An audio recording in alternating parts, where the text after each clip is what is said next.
ഇനി അമേരിക്കയിലേക്കാണ് പോകുന്നത്. ട്രംപ് വീണ്ടും പ്രസിഡന്റ് സ്ഥാനത്തേക്ക് എത്തിയതിനു ശേഷമുള്ള പലതരത്തിലുള്ള മാറ്റങ്ങളൊക്കെ നമ്മൾ കണ്ടുവരുന്നുണ്ട്. ഇപ്പോൾ വീണ്ടും അദ്ദേഹം വാർത്തകൾ നിറയുകയാണ്. തനിക്കെതിരായ വാർത്ത നൽകുന്ന മാധ്യമങ്ങളോട് നിലപാട് കടുപ്പിക്കുകയാണ് ഡൊണാൾഡ് ട്രംപ്. ഇത്തരം മാധ്യമങ്ങളുടെ ലൈസൻസ് അടക്കം റദ്ദാക്കും എന്നാണ് ട്രംപ് അറിയിച്ചിരിക്കുന്നത്. മാത്രമല്ല, ഡെമോക്രാറ്റിക് പാർട്ടിയുടെ ആയുധങ്ങളായി മാധ്യമങ്ങൾ പ്രവർത്തിക്കുന്നു എന്നുള്ളൊരു ആരോപണവും അദ്ദേഹം മുന്നോട്ട് വയ്ക്കുന്നുണ്ട്. കാരണം അവിടെയുള്ള മാധ്യമങ്ങളൊക്കെ തനിക്കെതിരായി സംസാരിക്കുന്നുണ്ട്, വാർത്തകൾ നൽകുന്നുണ്ട്, എന്നിട്ടും ഞാൻ ജയിച്ചു വന്നില്ലേ എന്നുള്ള ചോദ്യമൊക്കെ അദ്ദേഹം ഉന്നയിക്കുന്നുമുണ്ട്. ആ വിഷയമാണ് പരിശോധിക്കുന്നത്. ആദ്യം സർ, ട്രംപ് എന്താണ് ഉദ്ദേശിക്കുന്നത്? ഈ മാധ്യമ സ്വാതന്ത്ര്യത്തിനൊക്കെ ഒരു വിലക്കിടാൻ പോവുകയാണോ? അല്ല, ട്രംപ് തുടക്കം മുതൽ തന്നെ അദ്ദേഹം ഫസ്റ്റ് ടൈമിൽ തന്നെ അദ്ദേഹം മാധ്യമങ്ങൾക്കെതിരാണ്. അദ്ദേഹം മാധ്യമങ്ങളെന്ന് പറയില്ലല്ലോ, ഫേക്ക് ന്യൂസ് എന്നാണ് പറയുക. ഇപ്പോൾ BBC പറ്റി പറയുകയാണെങ്കിൽ ഫേക്ക് ന്യൂസ്, ABC പറ്റി പറയുകയാണെങ്കിൽ ഫേക്ക് ന്യൂസ് ABC, അങ്ങനെ പറയുള്ളൂ. അദ്ദേഹം മീഡിയ എന്ന വാക്കേ ഉപയോഗിക്കില്ല. ഫേക്ക് ന്യൂസ് ABC അങ്ങനെ അദ്ദേഹം എഴുതുകയേ ചെയ്യുള്ളൂ. അപ്പം അത് ട്രംപ് മാത്രമല്ല, നമ്മൾ മനസ്സിലാക്കേണ്ട കാര്യം, കഴിഞ്ഞൊരു 10 വർഷത്തിനിടെ ഉണ്ടായ ഒരു മാറ്റം, ഈ റൈറ്റ് വിങ് പൊളിറ്റീഷ്യൻസ് പരമാവധി മാധ്യമങ്ങളിൽ നിന്ന് അകലം പാലിക്കുന്നു. മാധ്യമങ്ങൾക്ക് അഭിമുഖം കൊടുക്കാതിരിക്കുക, അവരോട് സംസാരിക്കാതിരിക്കുക, അവരെ ആക്രമിക്കുക, അവരെ വിമർശിക്കുക, അവരിൽ നിന്ന് അകലം പാലിക്കുക, പകരം സോഷ്യൽ മീഡിയ ഉപയോഗിക്കുക, സോഷ്യൽ മീഡിയയിൽ കമ്മ്യൂണിക്കേറ്റ് ചെയ്യാൻ ശ്രമിക്കുക. അതായത് മാധ്യമങ്ങൾ മുഴുവൻ പറയുന്നത് തെറ്റാണ്, പകരം ഞാൻ ഈ സോഷ്യൽ മീഡിയയിലൂടെ ഞാൻ പറയുന്നതാണ് ശരി. ഇതാണ് അവരുടെ ഒരു പൊതു രീതി. ട്രംപ് മാത്രമല്ല, പലരും അങ്ങനെ തന്നെയാണ്. അഭിമുഖം കൊടുക്കാത്ത രാഷ്ട്രത്തലവന്മാരെ നമുക്കറിയാമല്ലോ. അപ്പം കാരണം വെച്ചാൽ ചോദ്യങ്ങൾ വരുന്ന അവർക്ക് ഇഷ്ടമല്ല. അവരെ ചോദ്യം ചോദിക്കുന്നതിന് പകരം അവർ പറയുന്നത് മാത്രം കേൾക്കുക എന്നുള്ളതാണ് അവരല്ലേ. അതുകൊണ്ടാണ് അതിൻ്റെ ഒരു പ്രശ്നം. പിന്നെ ട്രംപ് അദ്ദേഹത്തിന് ഫസ്റ്റ് ടൈമിൽ അങ്ങനെ തന്നെയായിരുന്നു. സെക്കൻഡ് ടൈമിൽ അദ്ദേഹം ഒരുപാട് എക്സിക്യൂട്ടീവ് ഓർഡർ ഇറക്കി. ന്യൂയോർക്ക് ടൈംസിനും വാൾ സ്ട്രീറ്റ് ജേർണലിനെതിരെ ബില്യൺ കണക്കിന് ഡോളറിന് മാനനഷ്ട കേസ് കൊടുത്തിരുന്നു. ജെഫ്രി എപ്സ്റ്റീൻ ഫയൽ പുറത്തു വന്നപ്പോൾ അത് സംബന്ധിച്ച വാർത്ത കൊടുത്തുവെന്നായിരുന്നു അദ്ദേഹത്തിൻ്റെ പരാതി. അത് അങ്ങനെ കോടതിയിൽ പോവുക മാത്രമല്ല, പരമാവധി മാധ്യമങ്ങൾ ഒതുക്കാൻ വേണ്ടിയുള്ള പരമാവധി ശ്രമങ്ങൾ നടന്നു. ഇപ്പോൾ അമേരിക്കയെ സംബന്ധിച്ച് അമേരിക്ക പബ്ലിക് ബ്രോഡ്കാസ്റ്റർ എന്ന് പറയുന്നത് ഇപ്പോൾ നമുക്ക് ദൂരദർശൻ പോലെ ഒന്നുമില്ല. പകരം അവിടെ ഈ ലാഭം പ്രതീക്ഷിക്കാതെ നടക്കുന്ന പബ്ലിക് ബ്രോഡ്കാസ്റ്റിംഗ് സിസ്റ്റംസ് ഉണ്ട്. ഉദാഹരണത്തിന് PBS എന്ന് പറയുന്ന ചാനൽ, അതുപോലെ NPR എന്ന് പറയുന്ന റേഡിയോ നെറ്റ്വർക്ക്. ഇതൊക്കെ എന്താണ്, ഒരു പബ്ലിക് ബ്രോഡ്കാസ്റ്റിംഗ് സിസ്റ്റമാണ്. അവർ പലയിടത്തും ഫണ്ട് സ്വരൂപിച്ച് അതിന് ലാഭമെടുക്കാതെ വാർത്തകൾ സംപ്രേഷണം ചെയ്യുന്ന 2 സ്ഥാപനങ്ങളാണ്. ഇവർക്കുള്ള സബ്സിഡി വെട്ടിക്കുറയ്ക്കുന്നു. ഇത്തരം സ്ഥാപനങ്ങൾക്ക് സബ്സിഡി ഉണ്ട് അമേരിക്കയിൽ. അവരുടെ സബ്സിഡി വെട്ടിക്കുറയ്ക്കുക. കാരണം തന്നെ വിമർശിക്കുന്ന എല്ലാ മാധ്യമങ്ങളെയും ഒതുക്കുക എന്നുള്ളത് അദ്ദേഹത്തിൻ്റെ ഒരു ലൈനാണ്. പക്ഷേ അതിന് ഇന്ത്യയെ പോലെയല്ല. അമേരിക്കൻ ഭരണഘടനയിൽ മാധ്യമ സ്വാതന്ത്ര്യം എഴുതി വെച്ചിട്ടുണ്ട്. ഇപ്പോൾ ഇന്ത്യയിൽ നമ്മുടെ ഭരണഘടനയിൽ മാധ്യമ സ്വാതന്ത്ര്യം ഇല്ല. ഇവിടെയുള്ള സാധാരണ പൗരന്മാർക്കുള്ള സ്വാതന്ത്ര്യം നമുക്കുള്ളൂ. പക്ഷേ അമേരിക്ക കുറേ കൂടി മാധ്യമങ്ങൾക്ക് സ്വാതന്ത്ര്യം അനുവദിക്കുന്ന ഒരു ഭരണഘടനയാണ്.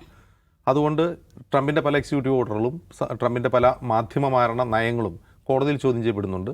അത് അത്ര ആശ്വാസമാണ്. പക്ഷേ ഇപ്പോൾ സംഭവിക്കുന്നത് എന്താണെന്ന് വെച്ചാൽ, അവിടെ മാധ്യമങ്ങളെ നിയന്ത്രിക്കുന്ന, അതായത് മാധ്യമങ്ങൾക്ക് ലൈസൻസ് കൊടുക്കുന്ന ഫെഡറൽ കമ്മീഷൻ ഫോർ കമ്മ്യൂണിക്കേഷൻ എന്ന് പറയുന്ന FCC എന്ന് പറയുന്ന സ്ഥാപനമുണ്ട്. അതിൻ്റെ മേധാവിയായി ട്രംപിൻ്റെ ഒരാളെയാണ് വെച്ചിട്ടുള്ളത്. അപ്പോൾ എന്തെങ്കിലും ഒരു പ്രശ്നം ഉണ്ടെങ്കിൽ അവരപ്പോൾ തന്നെ ഞങ്ങളിപ്പോൾ ലൈസൻസ് കിട്ടിയും പരമാവധി ബുദ്ധിമുട്ടിക്കുക എന്നുണ്ടല്ലോ, ആ ഒരു നയമാണ് സ്വീകരിച്ചുകൊണ്ടിരിക്കുന്നത്. ഇപ്പോൾ ഇന്നലെ ഉണ്ടായൊരു സംഭവം, കഴിഞ്ഞ ദിവസം ഉണ്ടായൊരു സംഭവം, ഇപ്പോൾ ABC എന്ന് പറഞ്ഞൊരു ചാനലുണ്ട്. അപ്പോൾ ആ ചാനലിൽ ഒരു കോമഡി ഷോ, ആ കൊമേഡിയൻ അദ്ദേഹത്തിൻ്റെ സ്റ്റാർട്ടിങ് പരിപാടി തുടങ്ങുന്ന സമയത്ത് അദ്ദേഹം ഒരു കാര്യം പറയുകയാണ്. അതായത് ഈ ചാർലി കിർക്കിൻ്റെ കൊലപാതകവുമായി ബന്ധപ്പെട്ട ഒരു വിഷയമാണത്.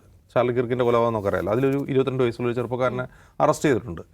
അപ്പോൾ അറസ്റ്റ് ചെയ്ത് കഴിഞ്ഞപ്പോൾ അയാൾ വെടിവെച്ച തോക്ക് കണ്ടെടുത്തിട്ടുണ്ട്. തോക്കിൻ്റെ ബുള്ളറ്റിൻ്റെ കേസുകളൊക്കെ കണ്ടെടുത്തിട്ടുണ്ട്. അപ്പോൾ ഈ ബുള്ളറ്റിൻ്റെ കേസിൽ എഴുതി വെച്ചിട്ടുള്ള ചില കാര്യങ്ങൾ, ഇയാൾ ഒരു ഒരു ഇടതുപക്ഷ ആശയമുള്ള ലെഫ്റ്റ് പൊളിറ്റിക്സ് ഉള്ള ഒരാളാണ് ഈ കൊലപാതകി എന്നൊരു തോന്നൽ പൊതുവെ മാധ്യമങ്ങളൊക്കെ ചർച്ച ചെയ്യുന്നുണ്ട്.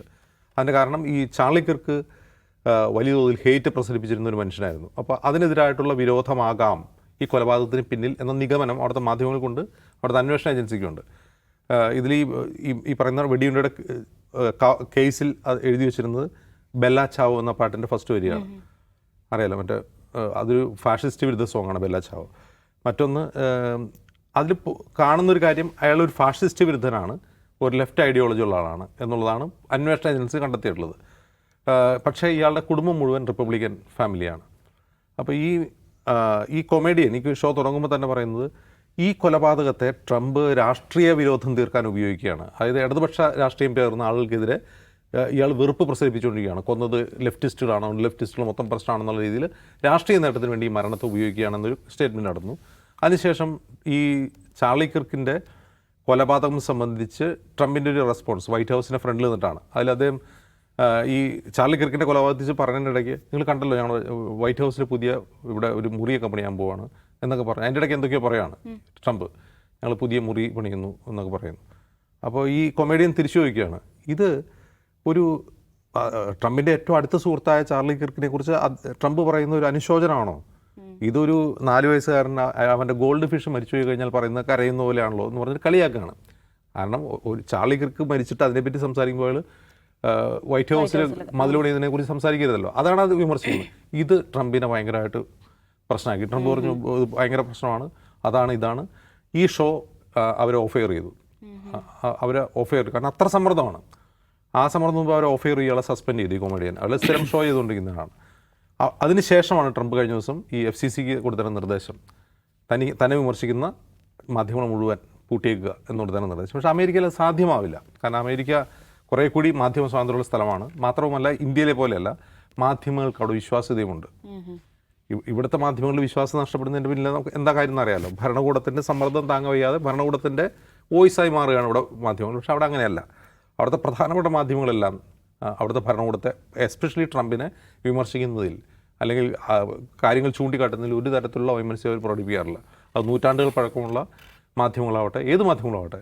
അവിടെ വലതുപക്ഷ മാധ്യമങ്ങളുണ്ട്, അത് വേറെ കാര്യം. പക്ഷേ ബഹുഭൂരിഭാഗം മാധ്യമങ്ങളും ഭരണകൂടത്തെ അക്കൗണ്ടബിളാക്കുകയും ഭരണകൂടത്തെ വിമർശിക്കുകയും ചെയ്യുന്നുണ്ട്.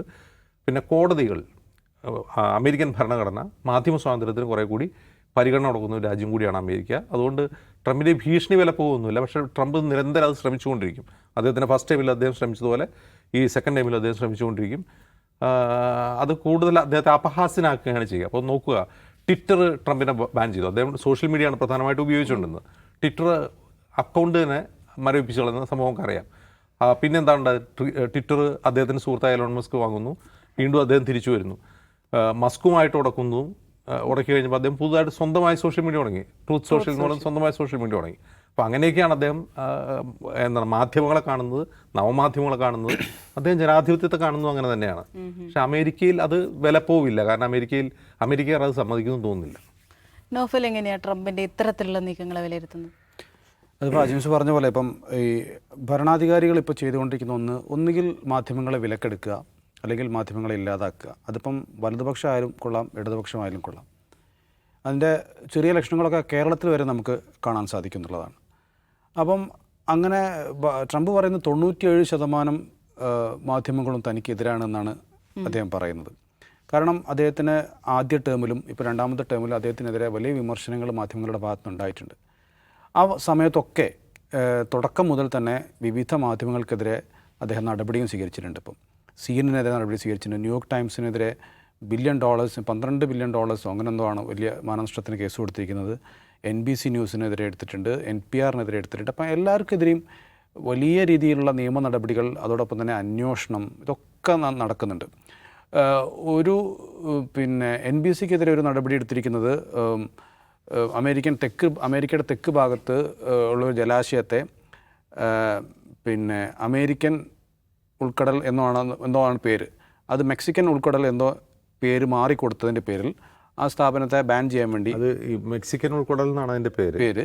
ട്രംപ് അതിൻ്റെ പേര് മാറ്റി അമേരിക്കൻ ഉൾക്കടലാക്കി. അപ്പോൾ പഴയ പേര് പറഞ്ഞുകൊണ്ടായിരിക്കും. അതായത് സർക്കാർ ഉപയോഗിക്കുന്ന പദാവലി മാത്രമേ മാധ്യമങ്ങൾ ഉപയോഗിക്കാൻ പാടുള്ളൂ, മാധ്യമങ്ങൾക്ക് സ്വന്തമായിട്ട് പദാവലി ഉണ്ടാക്കാനുള്ള അധികാരമില്ല എന്നൊക്കെ പറഞ്ഞിട്ടുള്ള അത്തരം നയങ്ങളാണ് ട്രംപ് പറഞ്ഞിരുന്നത്. അപ്പം അതിൻ്റെ പേരിലൊക്കെ വലിയ വാശി പിടിക്കുകയും മാധ്യമങ്ങൾക്കെതിരെ ഇങ്ങനെ പറയും. ഇപ്പം നേരത്തെ പറഞ്ഞ പോലെ ഫേക്ക് ന്യൂസ് എന്നാണല്ലോ മാധ്യമങ്ങളെ വിളിക്കുന്നത്. അതോടൊപ്പം തന്നെ എനിമീസ് ഓഫ് ദ പീപ്പിൾ എന്നും അയാൾ പറയും. അതായത് മാധ്യമങ്ങൾ ഈ നാടിന് ആവശ്യമില്ല എന്നുള്ളതാണ് മൂപ്പരുടെ നയം.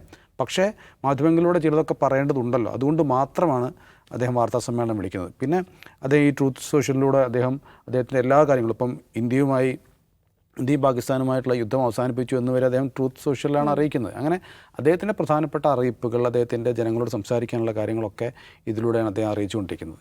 പക്ഷേ ഈ മാധ്യമങ്ങളോടുള്ള അദ്ദേഹത്തിൻ്റെ ഈ പറയുന്ന വിരോധം അതും ട്രംപിൽ മാത്രം ഒതുങ്ങുന്നില്ല എന്ന് ഞാൻ പറഞ്ഞു. ഇപ്പം പറഞ്ഞ പോലെ നേരത്തെ നരേന്ദ്രമോദി എന്ന് പറയുന്നത് നമ്മുടെ പ്രധാനമന്ത്രി മാധ്യമങ്ങൾക്ക് മുന്നിൽ എന്നാണ് അവസാനം വന്നത്? പ്രധാനമന്ത്രി ആവുന്നതിന് മുമ്പല്ലേ? അല്ലാതെ അദ്ദേഹം മാധ്യമത്തിന് മുന്നിൽ വന്നിട്ടുണ്ട്. തെരഞ്ഞെടുപ്പിന് തൊട്ട് സമയത്ത് അദ്ദേഹം മാധ്യമങ്ങൾക്ക് മുന്നിൽ വരും. മാധ്യമങ്ങൾക്ക് മുന്നിലല്ല, നിശ്ചിത മാധ്യമത്തിന് മുന്നിൽ എത്തുകയും താൻ ഉദ്ദേശിക്കുന്ന ചോദ്യങ്ങൾ മാത്രം അവരെ കൊണ്ട് ചോദിപ്പിക്കുകയും ആ ചോദ്യത്തിന് അപ്പോൾ കേട്ട ചോദ്യം പോലെ മറുപടി പറയുകയും അങ്ങനെ വലിയൊരു നടനായി നിൽക്കുകയാണ് ചെയ്യുന്നത്. അത് നേരെ മറിച്ച് ഒരു വാർത്താ സമ്മേളനം വിളിച്ച് ചോദ്യങ്ങൾക്ക് മുന്നിൽ വന്നു നിൽക്കാൻ നമ്മുടെ പ്രധാനമന്ത്രി പോലും തയ്യാറാകുന്നില്ല. അപ്പോൾ അങ്ങനെയുള്ള പ്രധാനമന്ത്രിയുടെ ഫ്രണ്ടാണ് ഈ പറയുന്ന പ്രസിഡന്റ് എന്നുള്ളതും കൂടി നമ്മൾ ഓർക്കുക. അപ്പോൾ ഭരണാധികാരികൾ ഇപ്പോൾ ചെയ്തുകൊണ്ടിരിക്കുന്നത് മാധ്യമങ്ങളെ ഒന്നുകിൽ ഒപ്പം കൂട്ടുക, അല്ലെങ്കിൽ മാധ്യമങ്ങളെ ഇല്ലാതാക്കാനുള്ള ശ്രമം നടത്തുക. അതായത് മാധ്യമങ്ങൾ പറയുന്നതെല്ലാം തെറ്റാണ് എന്നുള്ള പ്രചാരണം നടത്തുക എന്നുള്ളതാണ്. ഇപ്പോൾ കേരളത്തിലൊക്കെ നമുക്കറിയാം, കേരളത്തിൽ എന്താ സംഭവിച്ചുകൊണ്ടിരിക്കുന്നത്, ഏത് മാധ്യമം എന്ത് ചെയ്താലും അവരെ വേറെ രീതിയിൽ ആക്ഷേപിക്കുക എന്നുള്ള രീതിയിലാണ് കാര്യങ്ങൾ പോകുന്നത്. അതായത് മാധ്യമങ്ങളുടെ ഭാഗത്ത് എന്തെങ്കിലും ഒരു തെറ്റ് സംഭവിച്ചു കഴിഞ്ഞാൽ അതിനെ വലിയ രീതിയിൽ പർവ്വതീകരിക്കുകയും മാധ്യമങ്ങൾ വിശ്വസിക്കാൻ കൊള്ളാത്ത ഒന്നാണ് എന്ന് ഉള്ള ഒരു നെറേറ്റീവ് ഉണ്ടാക്കുകയാണ് ചെയ്തുകൊണ്ടിരിക്കുന്നത്. ഇതേ സംഗതി എല്ലായിടത്തും നടക്കുന്നു. ട്രംപ് വളരെ ഡയറക്റ്റായിട്ട് നടത്തുന്നു, മറ്റിടത്ത് ഇൻഡയറക്റ്റായിട്ട് നടക്കുന്നു എന്ന് മാത്രം.